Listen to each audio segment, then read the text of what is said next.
Alright guys, welcome to RC Mojo. In the last video we very nearly got the MF-01X rolling, which means this time we should be able to finish the chassis. Right then, step 35, installing the electronics. Now, some of this will depend on the exact electronics you end up installing. I'm using an Ansman W3.1 receiver. It's pretty small and a good fit for the chassis. The kit comes with one of the new Tamiya TBLE-02Ss. It does both brushed and censored brushless. Quite neat.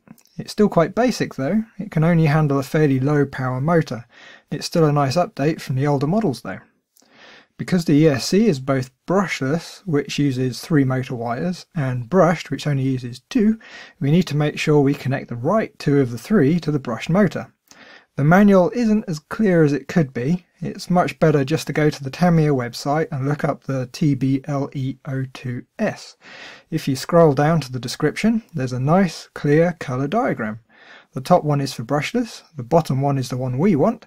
It's easy to see we need to connect the yellow to yellow and the blue to the green. So much easier, but then the manual is printed in black and white. So, those can connect up. Press firmly. The old automotive bullet should be a very tight fit. They should get to the point where they just give a little bit as the connector slides in. It's a pretty awful connector, but it'll do. Because we're using the included ESC, it fits straight into the front slot of the chassis. We want to be able to stow the excess wiring somewhere, so I'm going to squeeze it right up to the rear of the slot. It gets stuck in with some of the included sticky back foam. A good strip down the middle will do just fine. If you really want to be sure it doesn't fall out, give it a wipe with a bit of degreaser first. Because we put the ESC right into the back of the slot, the unused motor wire can tuck neatly in beside it. Nice! The Ansman receiver is a perfect fit in the rearmost slot. Again, we want somewhere to stow away some of the excess wiring, so it'll fit right up against the side. This one already has some Velcro loops on the back, so I'll stick some hooks on the chassis to mount it. If you want a removable system, good old sticky back Velcro is quite brilliant. Now for the good bit. We have rather a lot of wiring flapping around in the breeze, and this really isn't a good thing. They'll get caught up in things, and just by bending back and forth it will fatigue all the solder joints. So we need to strap them down.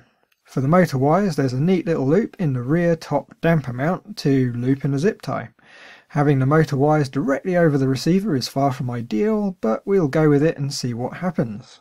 The ESC and servo can now be plugged in. If you have a receiver with JR type connectors, the Futaba type on the ESC will need its lug clipping off. Just a snip with some side cutters will do the job. Tuck the excess servo lead in by the receiver. See, it's starting to look quite tidy already. The antenna tube now, with 2.4 GHz, you can often get away with just lying the antenna on the chassis somewhere. But for best results, it's still a good idea to try and get the antenna up and away from all the metal parts.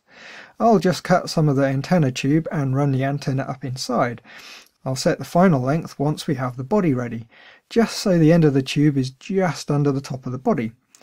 Switch next, and unlike a lot of Tamiya chassis, there's nowhere to screw it in. Instead, you have to resort to sticking it somewhere.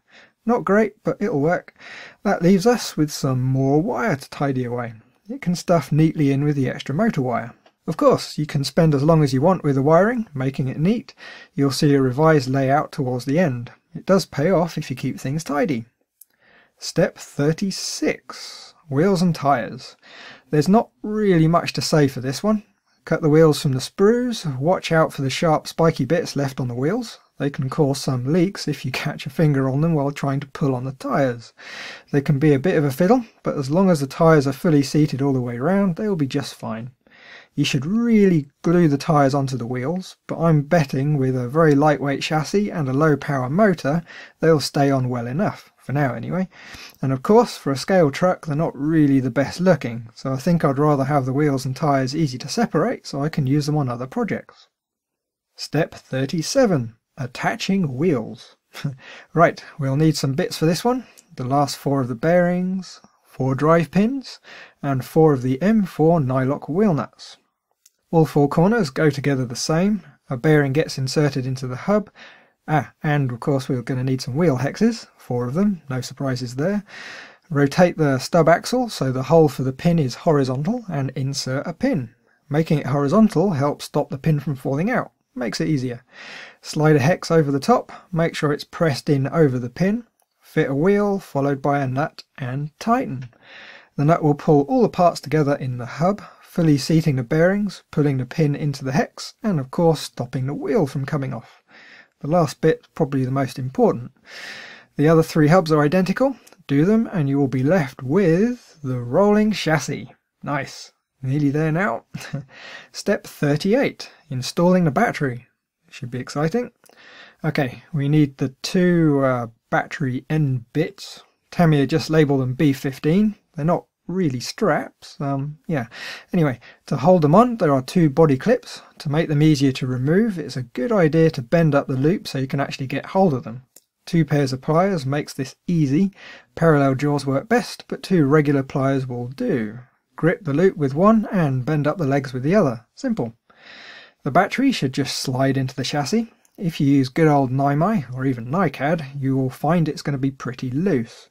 Tamiya supply some nice dense foam strip for just such an issue. I found one strip along the bottom just does the trick nicely. Makes the battery nice and snug in there. Perfect. The end bits can go on.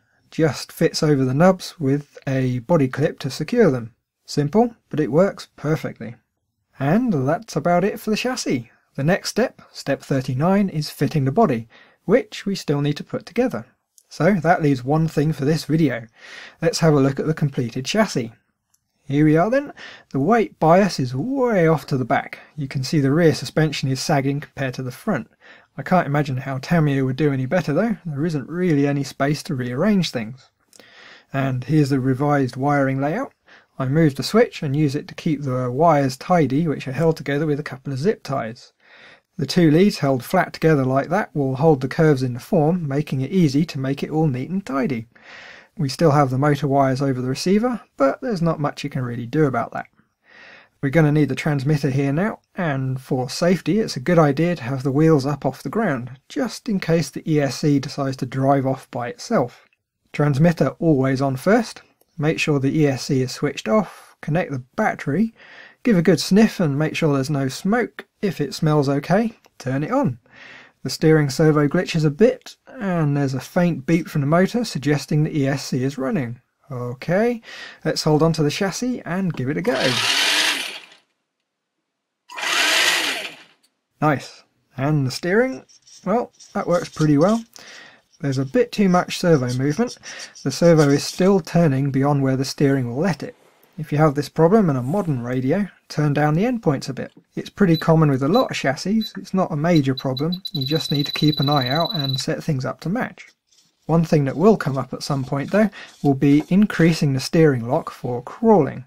But I already found a little niggle with that, even with the stock steering angle. Here we have suspension fully extended, and if I apply a little throttle and go full steering,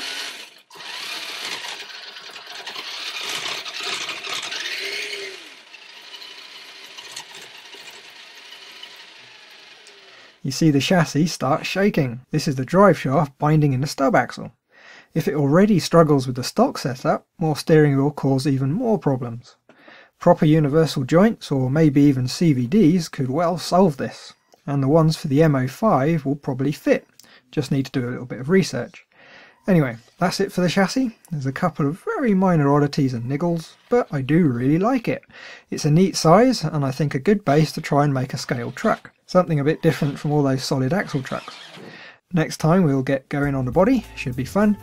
Thanks for watching. As always, a like is always appreciated, and if you want to know when the next video goes up, why not subscribe? It's free after all. Bye guys.